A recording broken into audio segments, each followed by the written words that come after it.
이제 처음으로 여러분과 함께 주일 말씀을 나누게 돼서 너무나 감사하고 또 반갑습니다. 현재 노희송 목사님께서는 캄보디아를 거쳐서 북인도 선교지 방문과 또 한국의 가나안 농군학교에 참석하고 돌아오십니다. 되게 빡빡한 일정 가운데 계신데 여러분 기도해 주시고 또 모든 여정마다 하나님의 인도하심과 또 하나님께서 보여주시는 많은 것들을 보고 돌아오실 수 있도록 함께 기도해 주시면 감사드리겠습니다.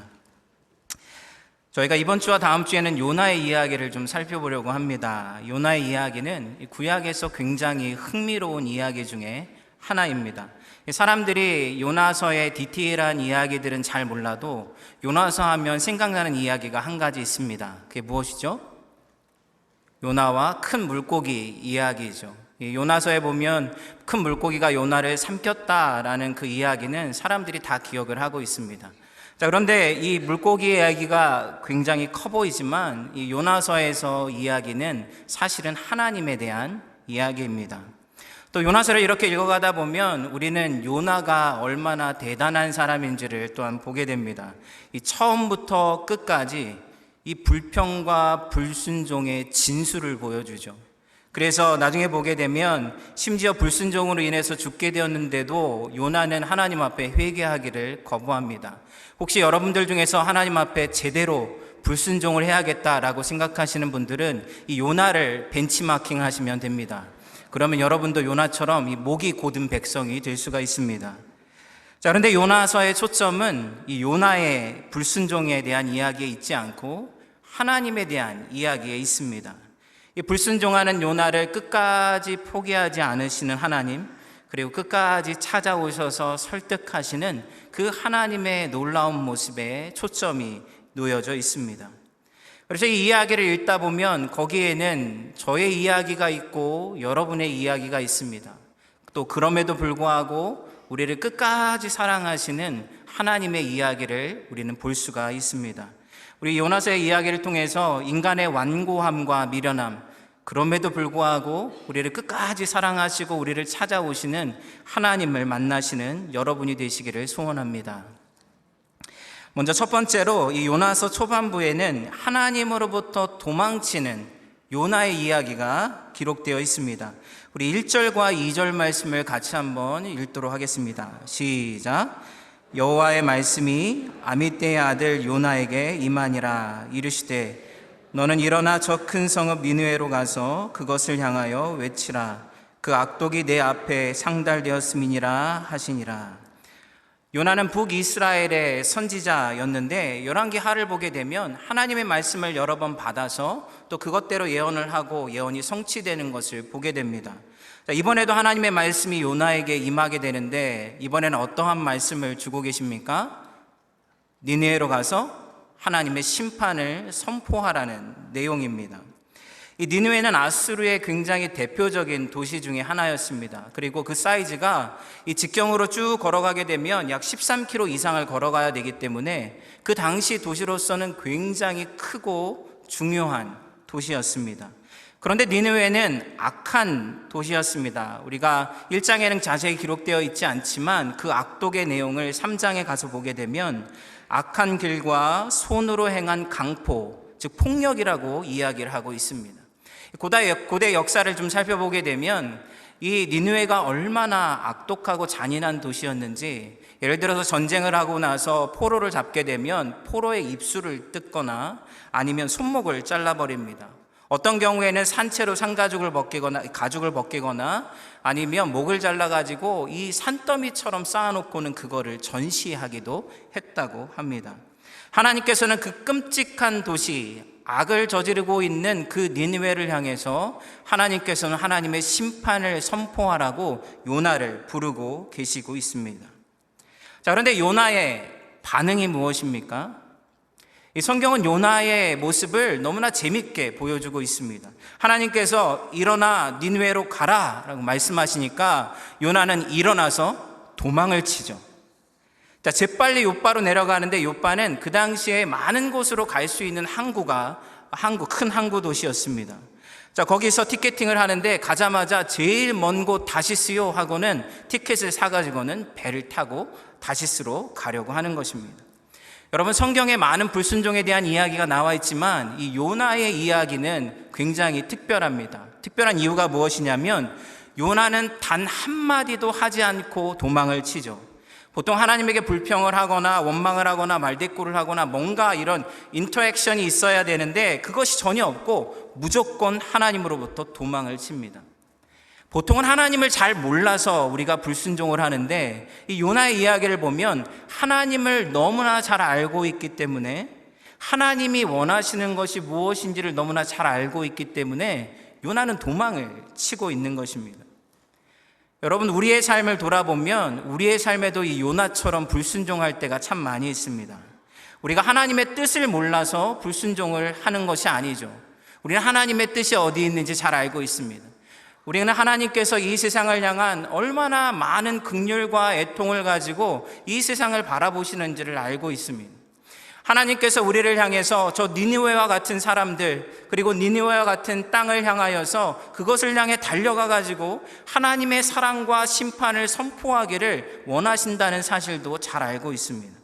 자, 그런데 우리는 니느웨로 가기보다는 다시스로 갈 때가 더 많죠.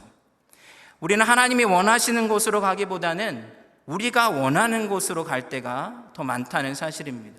만약 하나님께서 여러분에게 나타나셔가지고 비행기 티켓 2장을 딱 들고 하나는 선교지로 가는 것이고 다른 하나는 멕시코 캔쿤으로 가는 것인데 네가 네 인생을 어디서 살고 싶으냐라고 물으신다면 여러분들은 어떤 티켓을 가지시겠습니까? 꼭 이렇게 질문을 하면 어떤 분들은 저는 멕시코 캔쿤을 들렸다가 선교지로 가겠습니다, 이렇게 말씀하시는 분들이 꼭 있죠. 자, 근데 우리가 하나님을 알아간다는 것은 우리의 삶의 부담이 점점점 늘어가는 것입니다. 사랑해야 하고 자기를 내려놔야 하고 용서해야 하고 헌신해야 하고 우리는 본능적으로 하나님의 뜻을 거부하는 그런 본성을 가지고 있습니다. 자, 그래서 우리는 적당한 선에서 이 세상이 주는 유익도 맛보면서 또 하나님이 주는 유익도 맛보는 그 적당한 어딘가에서 숨어서 살아가기를 좋아하고 있습니다. 만약 여러분들이 이런 자리에서 계속 살아가기를 원한다면 여러분도 요나처럼 굉장히 고차원적인 불순종을 하나님 앞에 하고 있는 것입니다. 자, 그런데 하나님으로부터 멀어질 때 여러분 그 결과가 무엇인지 알고 있습니까? 요나가 하나님으로부터 도망을 칠 때 자기가 도망치는 그 결과의 끝이 어디인지를 과연 알고 있었을까요? 요나서를 보게 되면 하나님으로부터 도망치는 사람의 모습이 어떠한지를 일종의 그림 이미지로 우리에게 보여주고 있습니다. 우리가 3절부터 5절에 있는 말씀을 다시 한번 보게 되면, 자, 그러나 요나가 여호와의 얼굴을 피하려고 일어나 다시스로 도망하려 하여 욥바로 내려갔더니, 지금 욥바로 내려간다고 이야기할 때 히브리어의 야라드라는 단어를 사용해 가지고 지금 떠나자마자 내려가고 있다고 이야기를 하고 있죠. 마침 다시스로 가는 배를 만난지라 여호와의 얼굴을 피하여 그들과 함께 다시스로 가려고 뱃삭을 주고 배에 올랐더라. 한국어 번역에는 올랐다라고 표현하고 있지만 원문에는 야라드라는 단어를 사용해서 오히려 요나는 더 깊은 곳으로 내려가고 있습니다. 여호와께서 큰 바람을 바다 위에 내리심에 바다 가운데 큰 폭풍이 일어나 배가 거의 깨지게 된지라. 그러나 요나는 배 밑층으로 내려가서 더 밑은 곳으로, 더 깊은 곳으로 요나는 내려가고 있죠. 그리고 거기서 무엇을 하고 있습니까? 잠을 자고 있습니다. 여기서 잠을 잔다는 표현도 야라드라는 비슷한 사운드의 단어인 웨라담이라는 단어를 사용해서 잠을 자는 것이 단순히 잠을 자는 것이 아니라 영적으로 깊은 어둠 가운데로 들어가고 있는 것을 우리에게 보여주고 있는 것입니다. 자, 영적으로 완전히 무감각한 상태에 빠져버리니까 지금 주위에서 어떠한 일들이 일어나고 있는지, 내가 지금 어디로 가고 있는지, 내 삶에 무엇이 문제인지를 아무것도 알아챌 수 있는 그런 모습을 갖지 못하게 되는 것이죠. 그래서 아무리 하나님이 말씀하셔도 그 하나님의 말씀을 들을 수 없는 영적인 죽음의 상태에 놓이게 된 것입니다. 여러분, 세상에서 볼 때는 아무런 문제가 없습니다. 지금 요나는 그저 욥바로 가가지고 욥바에서 다시스로 가는 배를 타고 즐거운 여행을 하는 것처럼 보일 수도 있습니다. 어쩌면 요나는 욥바에서 다시스로 가는 배를 타고 가면서 하나님을 떠나도 내 인생이 이렇게 즐거울 수 있구나라고 생각하며 갔을지도 모릅니다. 자, 그런데 하나님의 시선에서 봤을 때는 어떻습니까? 하나님을 떠나서 도망치는 인생은 아래로 점점점 내려가는 인생을 살아갈 수밖에 없고, 마침내는 영적인 죽음의 자리, 자기가 어디로 가고 있는지, 무엇을 하고 있는지, 자기 삶 가운데 도대체 무엇이 일어나고 있는지를 깨달을 수 없는 영적인 무감각한 상태에 빠질 수밖에 없다는 것입니다. 여러분들은 하나님을 향해 나아가고 있습니까? 아니면 하나님을 떠나가고 있습니까? 여러분, 하나님으로부터 멀어진다는 것은 결국은 빛으로부터 멀어지는 것과 같습니다. 빛으로부터 멀어지면 멀어질수록 어떠한 일들이 벌어집니까? 빛으로부터 조금 멀어지면 처음에는 좀 시원한 것 같기도 하고 약간 어둑어둑해지는 것이, 그런 풍경이 멋있게 느껴질 수도 있습니다. 그런데 조금 더 멀어지면 추워지기 시작하죠. 그리고 조금 더 멀어지면 무서워지기 시작합니다. 그리고 나서 더 깊은 어둠에 빠지게 되면 어떠한 생명도 숨을 멈추고 그 생명을 유지할 수 있는 존재는 없습니다. 여러분, 이 세상의 어떠한 생명도 생명의 근원 되시는 하나님을 떠나서 살아갈 수 있는 존재는 없습니다. 하나님이 우리의 빛이시기 때문에 우리가 하나님께로 가까이 갈 때만 우리는 그 생명을 유지할 수 있고 그 생명의 풍성함을 누릴 수 있다는 것입니다. 그래서 요나서를 주석한 나단이라는, 할렐루야, 아멘. 네. 감사합니다. 네.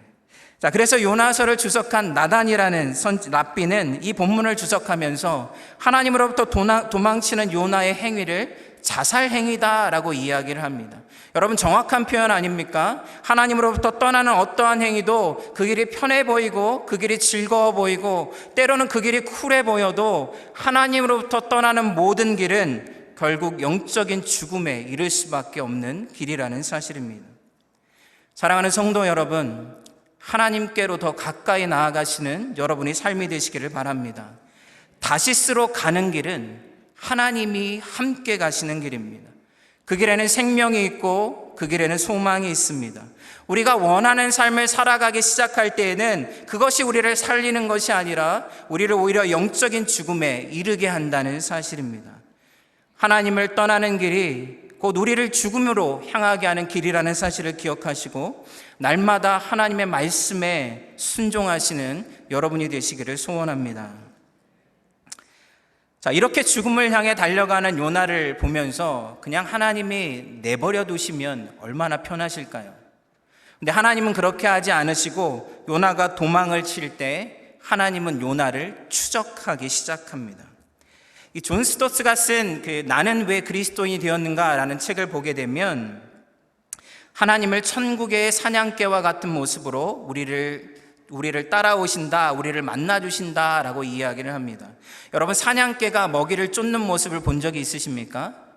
사냥개는 처음부터 전력 질주를 하지 않죠. 처음부터 전력 질주해서 먹잇감을 잡으려고 하지 않고 천천히 따라갑니다. 그러면 먹잇감이 놀라서 도망가기 시작하죠. 적당한 속도를 두면서 따라가기 시작합니다. 그러다 먹잇감이 힘이 빠지고 더 이상 도망칠 수 없는 곳에 이르렀을 때 온 힘을 다해서 먹잇감을 덮쳐서 잡게 되는 것이죠. 이 말콤 머거리즈라는 저널리스트가 자기의 회심의 순간을 기억하면서 이렇게 고백하고 있습니다. 맞습니다. 당신은 거기 계셨습니다. 나도 압니다. 내가 아무리 멀리 그리고 빨리 달려도 여전히 내 어깨 너머로 바짝 따라오는 당신의 모습을 흘끗 볼 수 있었습니다. 그러면 그 어느 때보다 더 빨리 그리고 더 멀리 달리면서 더 이상은 못 쫓아오리라고 생각했습니다. 그러나 아닙니다. 당신은 여전히 내 뒤를 따라오고 계셨습니다. 먹이를 쫓아가는 이 거룩한 짐승이 마지막 도약을 준비할 때 우리는 떨게 됩니다. 도망칠 길은 없습니다. 여러분, 사도 바울도 그랬고 어거스틴도 그랬고 이 C.S. 루이스도 그랬고 수많은 그리스도인들이 이렇게 추적해 오시는 하나님을 통하여서 하나님을 깨닫게 되고 회심을 하게 되었습니다. 이렇게 추적해 오시는 하나님의 모습은 요나서에 너무나 분명하게 나타나고 있습니다. 우리 4절에 있는 말씀을 다 함께 읽어보도록 하겠습니다. 시작. 여호와께서 큰 바람을 바다 위에 내리심에 바다 가운데에 큰 폭풍이 일어나 배가 거의 깨지게 된지라. 요나가 배에 타자마자 큰 바람이 불어닥쳤는데 그 바람을 누가 분 것입니까?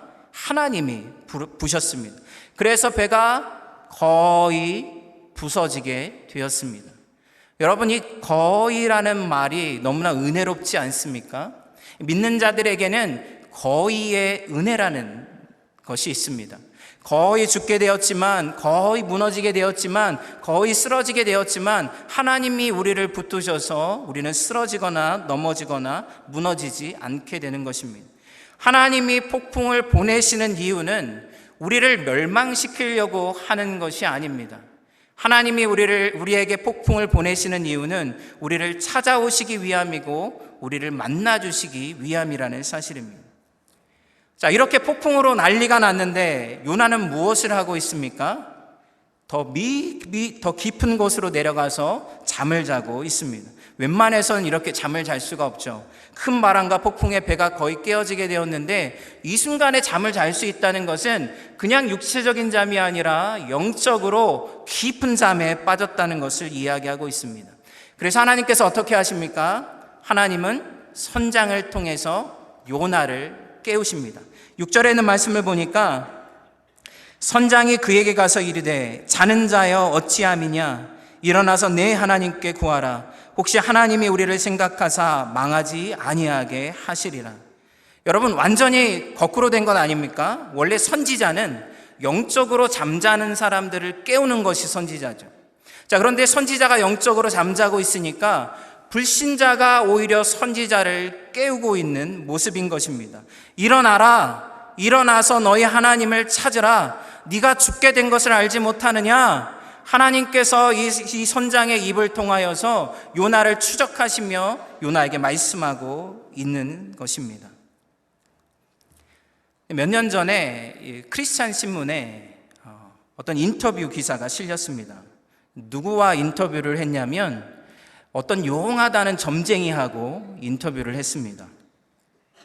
아마 얼마나 많은 크리스찬들이 이 점을 보러 가는지를 물어보기 위해서 이 점쟁이와 인터뷰를 하러 간 것 같습니다. 자, 그런데 이 점쟁이의 말이 너무나 기가 막힙니다.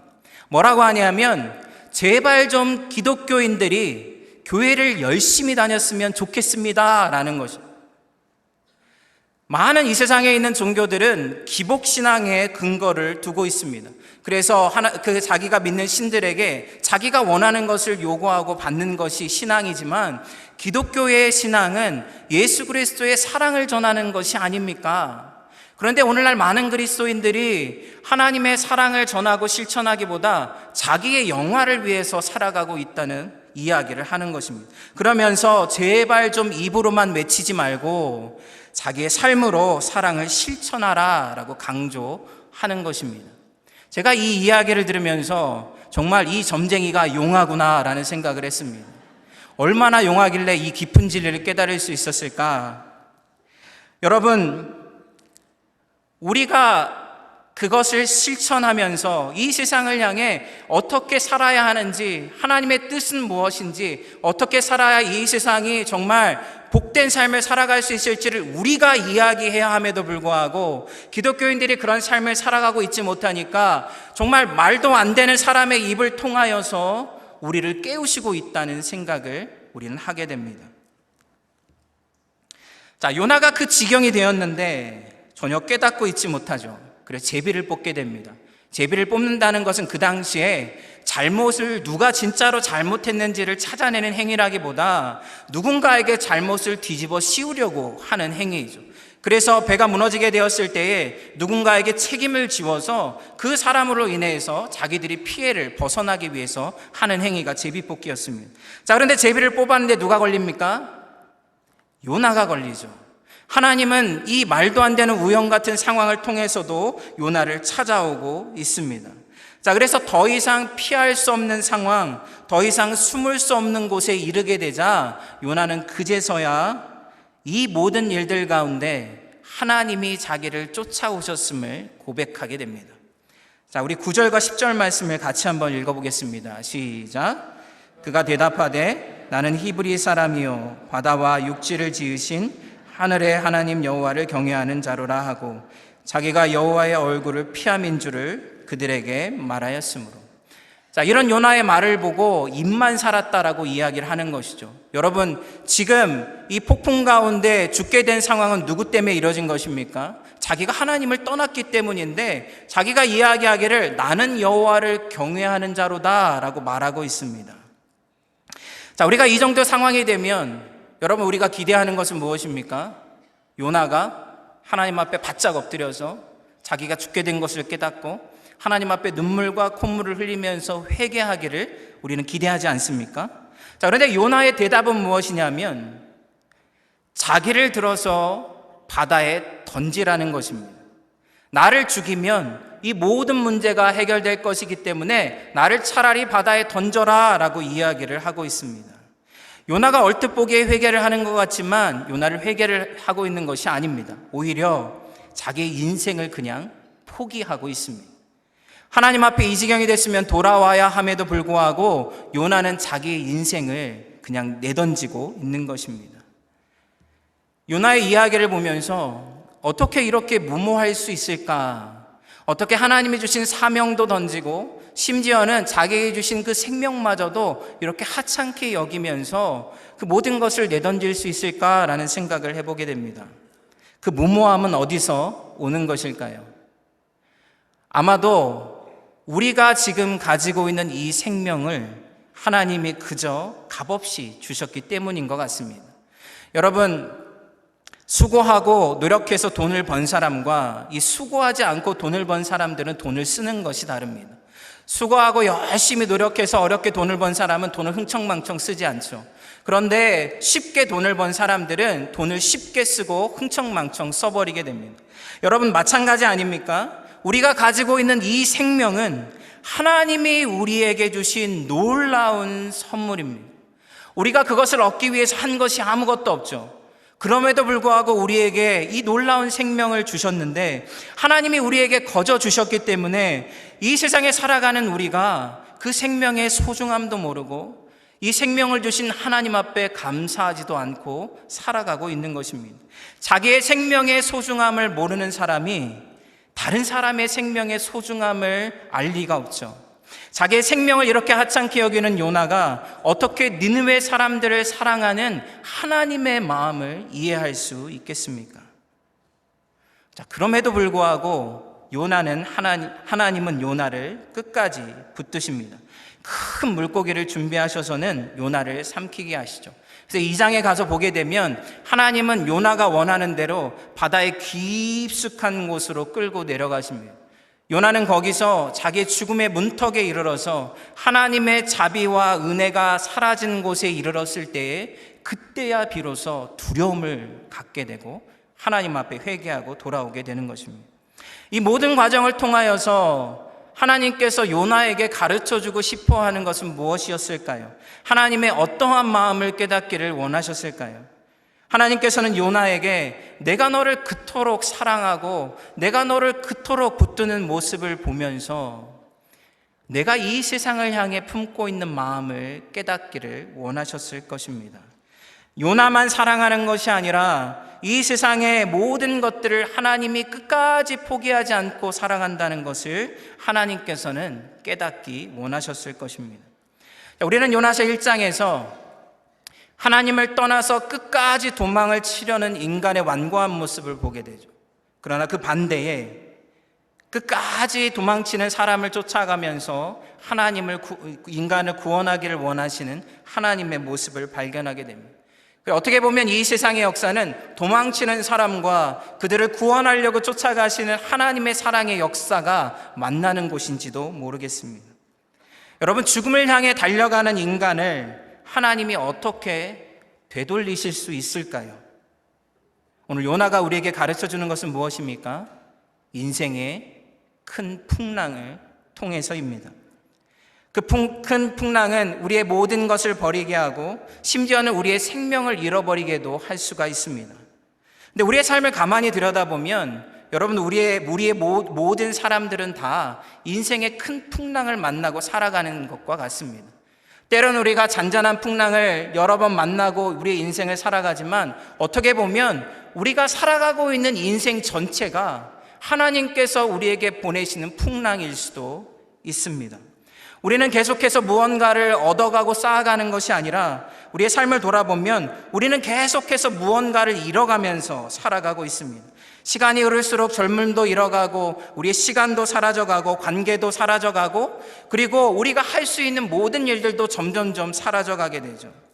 자, 그래서 때로는 하나님께서 우리의 모든 것을 다 빼앗아가는 것처럼 생각될 때도 있습니다. 자, 그런데 하나님은 우리에게 모든 것을 주셨다가 빼앗아가는 분이 아니십니다.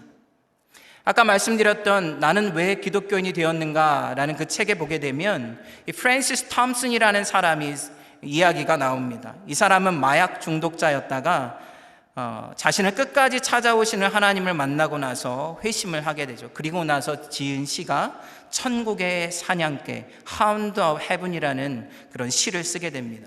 그 시의 마지막 부분을 보게 되면 오호라 너는 아무런 사랑도 받을 자격이 없다는 걸 모르고 있으니 치욕스러운 너를 사랑할 사람이 어디 있겠느냐. 단지 나밖에는 말이다. 내가 내게서 빼앗았던 것은 너를 해치기 위해서가 아니라 다만 내가 내 품에서 그것을 찾도록 하기 위해서였느니라. 내 어린애 같은 착각으로 잃었다 생각했던 모든 것을 내가 너희 위해 집에 간수해 두었다. 일어나서 내 손을 꼭 쥐고 가자. 여러분, 아이들을 키우다 보면 아주 어렸을 때 막 걷기 시작할 때 아이들과 산책을 나갑니다. 예쁜 옷을 입혀주고 손에는 좋은 장난감을 쥐어주고 같이 산책을 나가죠. 그러면 아이들이 어떻게 합니까? 앞으로 막 뛰어가기 시작합니다. 잘 뛰지도 못하면서 앞으로 막 뛰어가기 시작하죠. 어디로 가는지도 모르고 무엇을 하는지도 모르고 뛰어갑니다.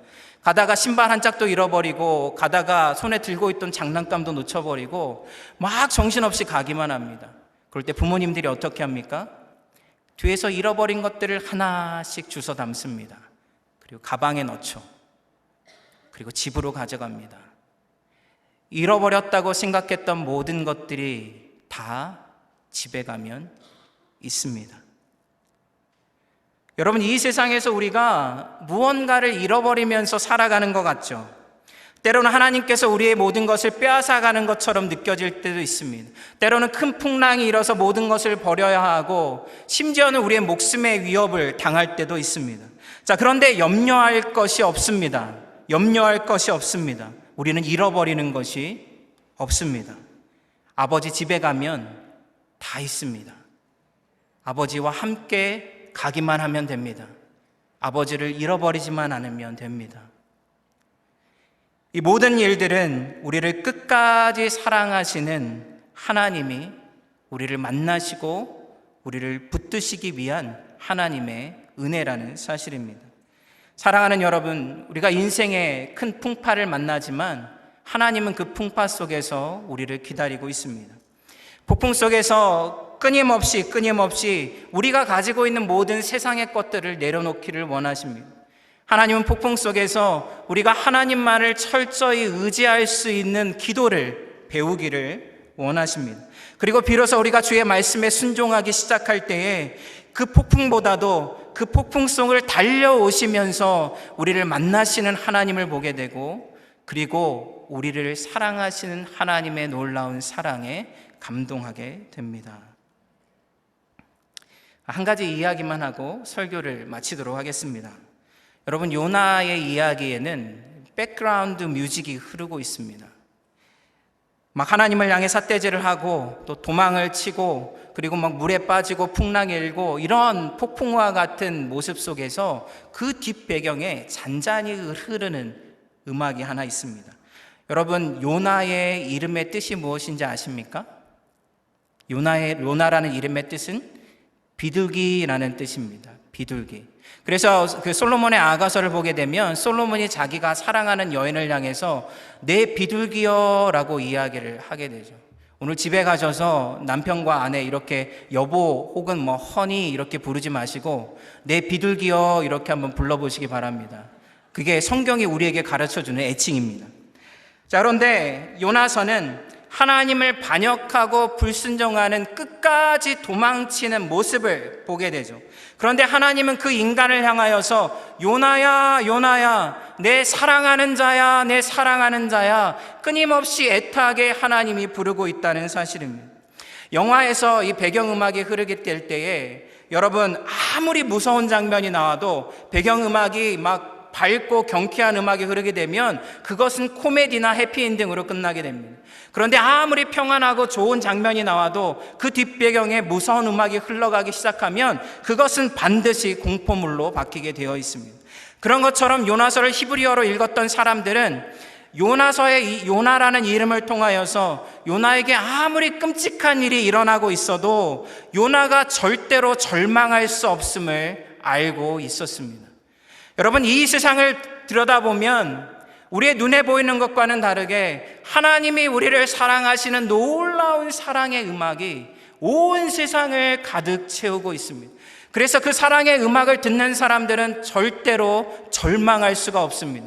왜냐하면 그 하나님의 사랑이 우리를 회복시키실 뿐만 아니라 우리가 잃어버렸다고 생각했던 모든 것들을 다 나중에 찾게 하시고 우리의 삶의 아름다움과 기쁨과 영광을 회복시켜 주실 것이기 때문입니다. 이 온 세상에 울려 퍼지는 하나님의 사랑을 날마다 기억하시고 여러분의 삶의 자리가 어디든지 폭풍 가운데서도 하나님을 만나실 수 있는 복된 여러분이 되시기를 간절히 축원합니다. 우리 이 시간 함께 기도하기를 원합니다. 우리 함께 기도하실 때에 여러분, 우리의 인생 끝에서 만나게 될 분은 하나님 한 분밖에는 없습니다. 그래서 하나님의 우리를 계속해서 찾아오시고 우리를 만나기를 원하시고 우리를 하나님께서 하나님의 자리로 하나님과 함께하는 길로 인도해 가기를 원하십니다. 이 시간 함께 기도하실 때에 인생의 폭풍 속에서 주님을 만나기를 원합니다. 세상의 불편한 모든 것들을 다 내어버리고 주님만을 철저히 의지하는 기도를 배우고 주님과 동행할 수 있게 하여 주옵소서. 이 시간 함께 기도하며 나아가겠습니다.